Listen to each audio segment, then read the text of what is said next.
आज की modern technology ने हमारी लाइफ को काफी इजी बना दिया है और हम लोग यह सोचते हैं कि विज्ञान के ज्यादातर आविष्कार बीते 200 सालों की देन है। लेकिन हमारी यह सोच बहुत ही गलत है, क्योंकि हर समय काल में नए नए आविष्कार होते रहे हैं। उनमें से कुछ आविष्कार अब भी हमारे साथ हैं, लेकिन कुछ ऐसे भी हैं जो समय के साथ विलुप्त हो गए। तो हमारे साथ इस वीडियो में आखिरी तक बने रहिएगा।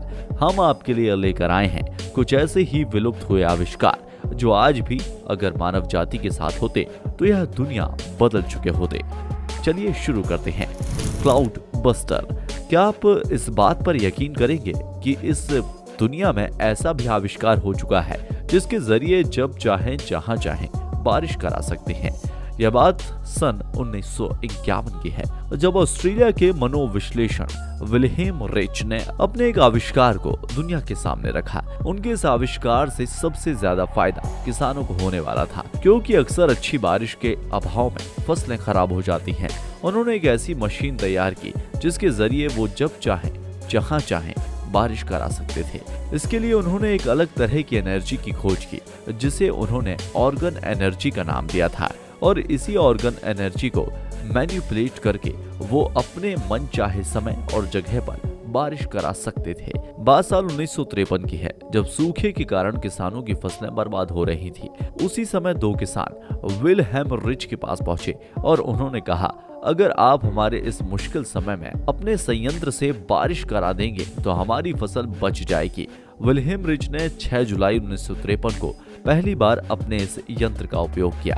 उन्होंने सुबह इस यंत्र को चालू किया और शाम तक बारिश शुरू हो गई। यह विज्ञान जगत का एक ऐसा बेहतरीन आविष्कार था, लेकिन इसके आविष्कारक को इनाम मिलने के बजाय सजा मिली। और दरअसल सरकार ने उनके इस आविष्कार को गैर कानूनी घोषित कर दिया। इसके अलावा उनके दूसरे और भी आविष्कारों को गैर कानूनी घोषित कर दिया गया।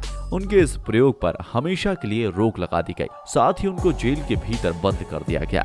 जेल में रहते हुए ही उन्होंने अपने जीवन की आखिरी सांस ली और इसके बाद उनके इस यंत्र को नष्ट कर दिया गया। अमेरिका के रेंजली शहर में आज भी इस यंत्र के अवशेष देखे जा सकते हैं।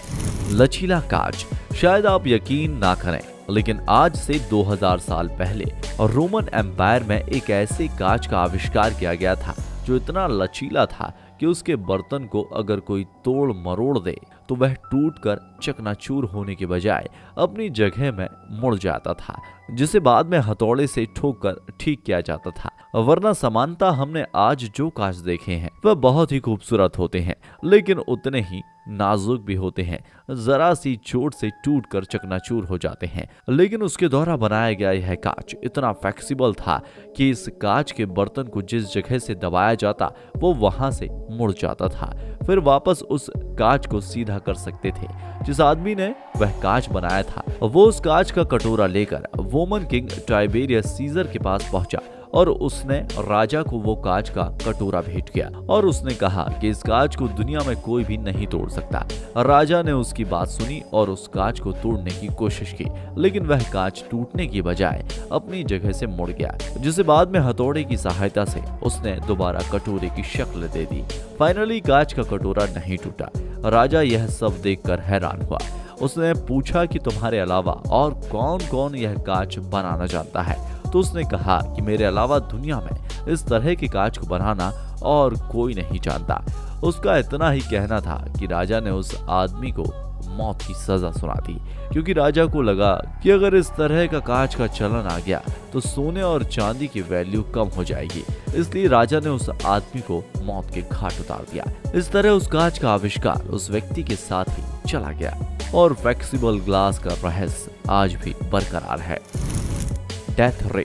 विज्ञान के इस दौर में निकोला टेस्ला को सभी जानते हैं, जिन्होंने अपने जीवन काल में बहुत से ऐसे आविष्कार किए जिन्हें हम आज भी अपने जीवन में इस्तेमाल कर रहे हैं। वह एक साइबेरियाई अमेरिकी वैज्ञानिक थे और दुनिया के महानतम वैज्ञानिकों में गिने जाने वाले निकोला टेस्ला ने बहुत बड़े बड़े आविष्कार किए। उनके कुछ आविष्कार ऐसे भी हैं जो दुनिया के सामने नहीं आए और उनके साथ ही उन आविष्कारों की इंफॉर्मेशन भी चली गई। यह बेसिकली ऐसा यंत्र था जो इलेक्ट्रोमैग्नेटिक बीम क्रिएट करता था और इस हथियार की मदद से आसमान में उड़ रहे विमानों को आसानी से गिराया जा सकता था। यह बहुत ही खतरनाक हथियार था जो अगर किसी देश के पास हो तो उसे युद्ध में हरा पाना बड़ा मुश्किल हो जाता, क्योंकि वह उस देश की वायुसेना को नष्ट करने की क्षमता रखता था। लेकिन टेस्ला अपने इस आविष्कार को कभी भी पूरा नहीं कर पाए। पैसों की कमी थी और उन्हें कोई ऐसा व्यक्ति नहीं मिला जो उनके इस आविष्कार पर पैसा लगा सके। उनकी थ्योरी हमेशा के लिए थ्योरी ही रह गई। उनकी मौत के बाद इस आविष्कार की कहानी भी बंद हो गई। Greek fire. रोमन एम्पायर अपने समय में काफी शक्तिशाली था और उसके काफी दुश्मन भी थे, इसलिए अक्सर युद्ध भी हुआ करते थे। ऐसी सिचुएशन में रोमन एम्पायर ने एक ऐसा हथियार का आविष्कार किया जो बड़ी ही भयानक आग उगलता था और बड़े पैमाने पर दुश्मन के खेमे में तबाही मचाता था। इस आग का इस्तेमाल करके अक्सर रोमन साम्राज्य के सैनिक दुश्मन के जहाजों को नष्ट कर दिया करते थे, उनमें आग लगा दिया करते थे। इस हथियार से निकलने वाली आग की एक खासियत यह थी कि यह पानी मारकर बुझाने से नहीं बुझती थी। इस आग का इस्तेमाल वह अक्सर युद्ध के दौरान किया करते थे, लेकिन आज तक किसी को यह मालूम नहीं हो पाया कि रोमन सैनिक इस आग को किस चीज से पैदा करते थे। आखिर पानी से भी ना बुझने वाली इस आग को वो कैसे पैदा करते थे? इसका रहस्य राजा और उसके करीबी लोगों को मालूम था। इसके अलावा और किसी को भी इस रहस्य की जानकारी नहीं थी, क्योंकि रोमन साम्राज्य के लोग नहीं चाहते थे कि उनके इस हथियार की जानकारी उनके दुश्मनों तक पहुंचे। समय के साथ रोमन साम्राज्य खत्म हो गया और उनके साथ ही इस हथियार की तमाम जानकारी और तकनीक भी समाप्त हो गई। आज कोई नहीं जानता कि आखिर रोमन सैनिक किस तरह उस आग को पैदा करते थे। कुल मिलाकर ग्रीक फायर एक रहस्य बनकर रह गया। Solute digital coding system. वैसे तो अब हम कंप्यूटर के जमाने से आगे निकल आए हैं। आज हर हाथ में टैबलेट, लैपटॉप, स्मार्टफोन और गैजेट्स हैं। इनमें सबसे कॉमन है स्मार्टफोन। आजकल हम में से हर किसी के पास स्मार्टफोन मौजूद है। स्मार्टफोन खरीदते समय आप सबसे पहले क्या देखते हैं? उसकी रैम और स्टोरेज कैपेसिटी कितनी है, क्योंकि स्मार्टफोन में जितनी ज्यादा रैम होगी वह उतना ही अच्छा और स्मार्ट वर्क करेगा, और स्टोरेज कैपेसिटी जितनी ज्यादा होगी उसके अकॉर्डिंग ही हम उसमें अपना डाटा स्टोर कर सकते हैं। लेकिन यह बात भी सही है कि स्टोरेज कैपेसिटी कितनी भी ज्यादा क्यों ना हो, यूज करते करते एक ना एक दिन स्मार्टफोन की मेमोरी वैसे भी फुल हो जाती है। ऐसी सिचुएशन से निपटने के लिए हमारे पास अब तक कोई भी सॉल्यूशन मौजूद नहीं है। लेकिन आज से 25 साल पहले यानी कि साल 1995 में नीदरलैंड के एक इलेक्ट्रिकल इंजीनियर जेम्स सैल्यूट ने डाटा कंप्रेशन की एक ऐसी तकनीक विकसित की थी जो 128 जीबी के डेटा को 4 जीबी के फोन में स्टोर कर सकती थी।